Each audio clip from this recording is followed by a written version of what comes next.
मंत्रिपद न मिळाल्याने नाराज असलेले छगन भुजबळ आणि देवेंद्र फडणवीस शनिवारी 3 जानेवारीला साताऱ्यात एकच मंचावर आले. फडणवीस आणि भुजबळ यांनी मंचावर येण्यापूर्वी एकाच गाडीतून प्रवास देखील केला. राज्यातील मंत्रिमंडळ विस्तारानंतर अजित पवारांना एकदाही न भेटलेले छगन भुजबळ फडणवीसांना सलग दुसऱ्यांदा भेटले आहेत. नुसते भेटलेच नाहीत, तर भर कार्यक्रमात दोघांनी एकमेकांचं तोंड भरून कौतुक देखील केलं. अहो, एवढंच काय, तर दोघांनी एकमेकांसाठी शेरो शायरी देखील केली. यामुळे भुजबळ भाजपच्या रस्त्यावर असलेल्या रंगाचा कलर जास्त गडद होत आहे. आता भुजबळ आणि फडणवीस यांच्यामध्ये काय शिजते हेच समजून घेऊया या व्हिडिओच्या माध्यमातून. नमस्कार, मी सनी आणि तुम्ही पाहताय दैनिक राज्य लोकतंत्र. एकेवेळी मुख्यमंत्री पदाच्या शर्यतीत असणारे छगन भुजबळ सध्या राज्यभर चर्चेचा विषय ठरत आहेत. ते म्हणजे त्यांना मंत्रिपद नाकारल्यामुळे.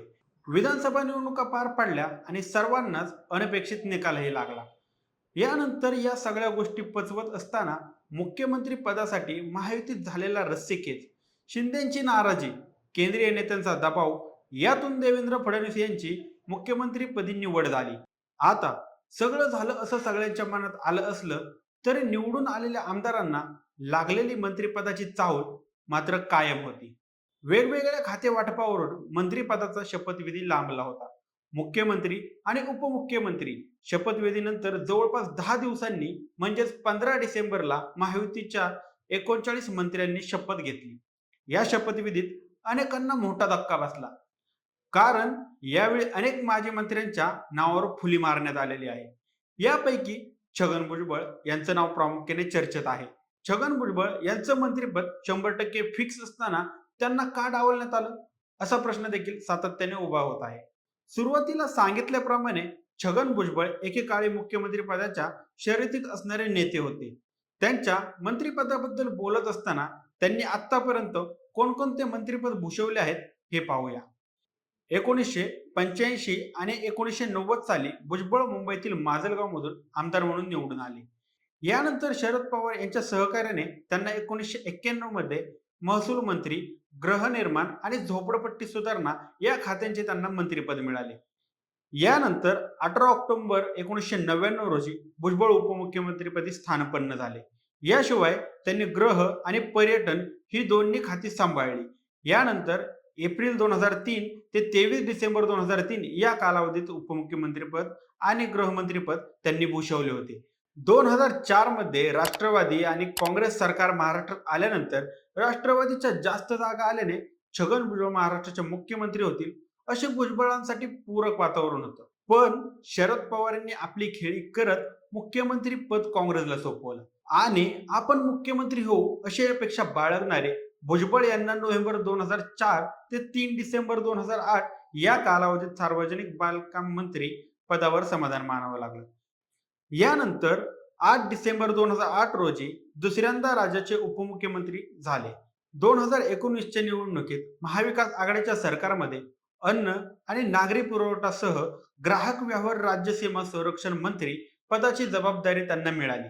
पुन्हा 2 जुलै 2023 रोजी अजित पवारांसोबत पक्ष फोडत छगन भुजबळ महायुती सरकारमध्ये गेले आणि पुन्हा अन्न आणि नागरी पुरवठासह ग्राहक व्यवहार, राज्य सीमा संरक्षण मंत्री या पदाचा पदभार त्यांनी स्वीकारला. आता छगन भुजबळ यांची आतापर्यंतची राजकीय कारकीर्द पाहता त्यांना मंत्रिपदापासून लांब ठेवणं हे कुणालाच अवगत नाही. अजित पवारांनी आदित्य तटकरे सारख्या नवख्या राजकारण करणाऱ्या आमदाराला मंत्रिपद दिलं, पण इतके वर्ष मंत्रिपदाचा अनुभव असलेल्या नेत्याला मंत्रिपदापासून वंचित ठेवलं. यामागे कोण आहे असा प्रश्न समोर येतो. पण छगन भुजबळ आता भाजपच्या मार्गावर आहेत अशा बातम्यांनी वेग घेतला आहे.